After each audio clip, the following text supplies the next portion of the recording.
नमस्कार दोस्तों, मैं हूं कैप्टन सुंदरचंद ठाकुर। आपके सामने लेकर आया हूं दोस्तों महाभारत कथा, महासंग्राम की कहानी। क्योंकि ये सिर्फ दोस्तों युद्ध की कहानी नहीं है, ये कहानी है परिवार के संघर्ष की, रिश्तों की उलझनों की, सत्ता के लोभ की और उस इनर बैटलफील्ड की, उस युद्ध भूमि की, आंतरिक युद्ध भूमि की, जिससे हम सब रोज गुजरते हैं। आज की कॉर्पोरेट दुनिया हो, सोशल मीडिया की पॉलिटिक्स हो या घर के अंदर की खींचतान हो, हर जगह आपको महाभारत की झलक मिलती है। इसलिए मैंने सोचा कि मैं आपको सुनाऊंगा पूरी महाभारत शुरू से लेकर एकदम अंत तक, डिटेल में, पूरी तरह से ऑथेंटिक रिसर्च के साथ और मॉडर्न लाइफ से उसको कनेक्ट भी करूंगा, ताकि ये कथा सिर्फ आप सुने ना बल्कि इसे जीना भी शुरू करें। राइट दोस्तों, आज आप नेटफ्लिक्स, प्राइम या किसी भी OTT प्लेटफॉर्म पर देखिए, हर जगह वही चीजें चल रही हैं, betrayal, politics, war, love, revenge. लेकिन एक सवाल है, क्या ये सब थीम्स इंसानों ने अभी अभी सोची? नहीं, इसकी जड़ें हजारों साल पुरानी है और इन सब की माँ है महाभारत, दुनिया का सबसे बड़ा एपिक, इतना विशाल कि इसमें सिर्फ युद्ध नहीं, पूरा जीवन समाया हुआ है। सोचिए, अगर आपके ही घर में भाई भाई थ्रोन के लिए, राजगद्दी के लिए लड़ पड़े, अगर एक कजिन अपनी ताकत और चालाकी से आपको हर बार पीछे धकेल दे, अगर आपके माता पिता के बीच डिसीजंस की खींचतान आपके पूरे फ्यूचर को बदल दे, तो क्या होगा? यही तो महाभारत है। रिश्तों के बीच ईर्ष्या, मोह और सत्ता की भूख। आज भी कॉर्पोरेट ऑफिसेस में यही होता है। प्रमोशन किसे मिलेगा, बॉस किसे ज्यादा मानता है, कौन चालाकी से दूसरों को साइड में कर देता है, खुद आगे बढ़ जाता है, कौन लॉयल्टी दिखाता है और कौन धोखा खा जाता है, कौन दूसरों को धोखा देता है। सोशल मीडिया पर देख लो दोस्तों, हर जगह कंपैरिजन, राइवलरी, ईगो क्लैशेस। आज की दुनिया की हर टेंशन किसी न किसी रूप में महाभारत में पहले से लिखी हुई है। और यही वजह है कि यह कथा 5000 साल पुरानी होने के बावजूद आज भी ताजा लगती है, क्योंकि ये सिर्फ कुरुक्षेत्र की नहीं, हमारे इनर बैटलफील्ड की भी कहानी है। हर इंसान के भीतर एक पांडव है और एक कौरव भी है। कभी विवेक जीतता है, कभी लालच, कभी कंपैशन आगे आता है और कभी ईगो। दोस्तों, महाभारत इसलिए महान है क्योंकि ये हमें बाहर की दुनिया नहीं, हमारी अंदरूनी दुनिया दिखाता है। और जब आप इसे सुनोगे दोस्तों, तो आप पाओगे कि ये कहानी सिर्फ हस्तिनापुर की नहीं है, ये तो आपकी और मेरी कहानी है। तो चलिए जरा गहरा उतरते हैं इसमें और जानते हैं व्हाट इज महाभारत। महाभारत क्या है? महाभारत एक सिर्फ कथा नहीं है दोस्तों, यह भारत की आत्मा है। लेखक कौन? ऋषि वेद व्यास, जिन्हें कृष्ण द्वैपायन भी कहा जाता है। व्यास केवल एक कवि नहीं थे, वे एक दृष्टा थे। उन्होंने समय की परतों को देखा, मानव स्वभाव की गहराई को समझा और उसे शब्दों में ढाला। कैसे लिखा गया? कहते हैं जब व्यास जी ने सोचा कि इतनी विशाल कथा को लिखना है, तो उन्होंने गणेश जी को लेखक बनाया। गणेश जी ने शर्त रखी, बप्पा ने शर्त रखी, लेखन रुकेगा नहीं, आप जो कहेंगे मैं बिना रुके लिखूंगा। व्यास जी ने भी शर्त रखी, आप तब तक नहीं लिखेंगे जब तक कि आप अर्थ को पूरी तरह से समझ न लें। और यही कारण है दोस्तों कि यह ग्रंथ केवल लिखा ही नहीं गया, बल्कि हर श्लोक में गहरी समझ और रहस्य भरा गया। गणेश जी ने, अपने बप्पा ने अपना दाहिना दांत तोड़कर उसका क्या बनाया? कलम बनाया, क्योंकि ऐसी कथा के लिए साधारण औजार पर्याप्त नहीं था। आकार कितना बड़ा? महाभारत में दोस्तों लगभग 1,00,000 श्लोक हैं। रामायण उससे 4 गुना छोटी है। बाइबल और इलियड जैसी रचनाएं उसकी तुलना में नन्ही लगती हैं। यही कारण है कि इसे इतिहास कहा गया, लेकिन साथ ही महाकाव्य की भी संज्ञा दी गई इसे। इसका सार क्या है दोस्तों? इसमें है युद्ध की रणनीति और वीरता, है राजनीति की चतुराई और साजिशें, और है इसमें दर्शन और गीता जैसी अनंत ज्ञान की धारा, है इसमें आध्यात्मिकता और आत्मा का मार्ग, है इसमें भक्ति और डिवोशन, कृष्ण और उनके उपदेश। यानी यह केवल युद्ध कथा नहीं, बल्कि मानव जीवन का संपूर्ण मैनुअल है। इसलिए इसे केवल इतिहास नहीं कहा गया, यह धर्म शास्त्र है जो हमें बताता है कि धर्म क्या है। यह जीवन दर्पण है जो हमें हमारे भीतर का सच दिखाता है, और यह लोक शिक्षक है जो हर पीढ़ी को नई सीख देता है। आज अगर आप जानना चाहें कि मनुष्य क्यों संघर्ष करता है, रिश्ते क्यों उलझते हैं, सत्ता क्यों आकर्षित करती है और सत्य क्यों छुप जाता है, तो उत्तर सब महाभारत में ही छुपे हुए हैं। यही कारण है कि इसे the greatest story ever told कहा गया। चलिए अब जानते हैं कि कहानी शुरू कैसे हुई। How it all began. Shantanu and Ganga. दोस्तों, हर विराट कथा का कोई ना कोई बीज होता है। महाभारत का बीज पड़ा एक प्रेम कथा से, राजा शांतनु और गंगा देवी की कथा से। शांतनु कौन थे? हस्तिनापुर के सामर्थ्यवान राजा थे शांतनु। उनका शासन सुव्यवस्थित था, प्रजा सुखी थी, लेकिन उनके जीवन में एक खालीपन था दोस्तों। साथ का खालीपन, उनका कोई साथ नहीं था।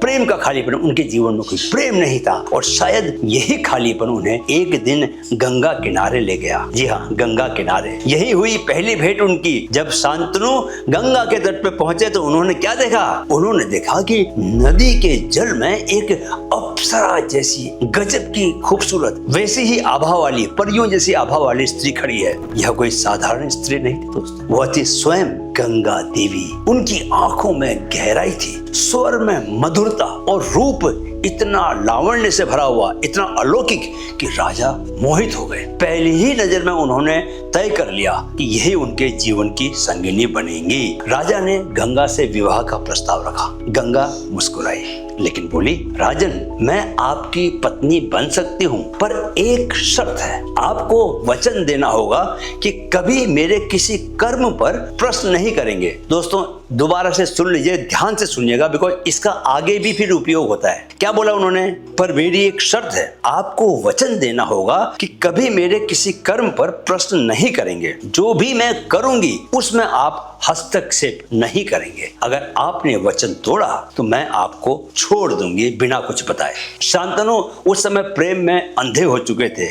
उन्हें लगा प्रेम में शर्तों का क्या महत्व है। उन्होंने तुरंत वचन दे दिया। कुछ समय बाद गंगा गर्भवती हुई और उन्होंने एक पुत्र को जन्म दिया। लेकिन उसी क्षण गंगा ने उस नवजात शिशु को उठाया और नदी की धारा में प्रवाहित कर दिया। राजा का हृदय चीर गया, लेकिन उन्हें याद था वचन दिया है, वे चुप रहे। बार बार की पीड़ा दूसरे, तीसरे, चौथे, 7 पुत्रों के साथ उनके यही हुआ। हर बार एक बच्चा जन्म लेता और गंगा उसे नदी में बहा देती। राजा की आंखों में आंसू आते पर होंठ बंद रहते। प्रजा भी सवाल करने लगी, राजा कैसे इतने निष्ठुर हो सकते हैं? क्योंकि बात तो दोस्तों प्रजा के बीच भी फैली गई थी, लेकिन राजा चुप बने रहे। वचन का बंधन उन्हें बांध चुका था, उन्हें चुप बनाए हुए था। लेकिन जब 8वां पुत्र पैदा हुआ और गंगा उसे भी नदी की ओर ले चली, तो इस बार राजा का धैर्य टूट गया, उनकी सहन शक्ति टूट गई। उन्होंने गंगा का हाथ पकड़कर कहा, बस गंगा, बस, यह क्रूरता मैं और नहीं सह सकता। गंगा ने गंभीर स्वर में कहा, राजन, आपने मेरा वचन तोड़ दिया, अब मैं आपके साथ नहीं रह सकती, लेकिन यह पुत्र जीवित रहेगा और यही आगे चलकर इस महाकथा की धारा को बदल देगा। इतना कहकर गंगा नदी में विलीन हो गई। वह शिशु सुरक्षित बना रहा। उसका नाम रखा गया देवव्रत। क्या? देवव्रत। वह तेजस्वी, बलवान और अत्यंत बुद्धिमान साबित हुआ।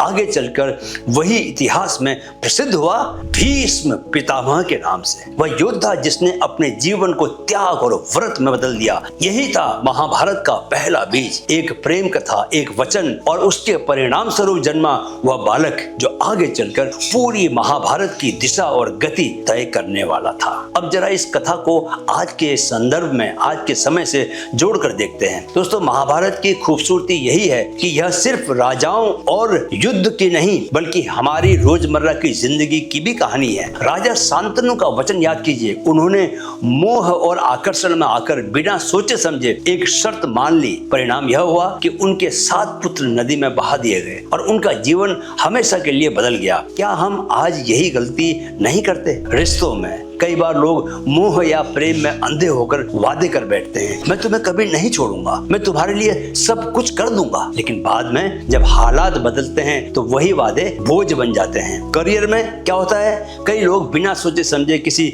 जॉब कॉन्ट्रैक्ट पर साइन कर देते हैं। कुछ ऐसा प्रोजेक्ट ले लेते हैं जिसमें उनकी आत्मा ही घुटने लगती है। बाद में वे पछताते हैं, काश मैंने उस वक्त इतना बड़ा वादा नहीं किया होता, काश मैंने इस कॉन्ट्रैक्ट पर साइन नहीं किया होता।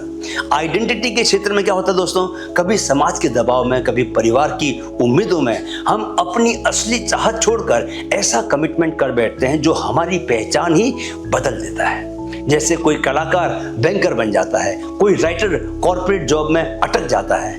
वादा निभाने की कीमत कभी कभी पूरी इनर कॉलिंग को दबा देती है।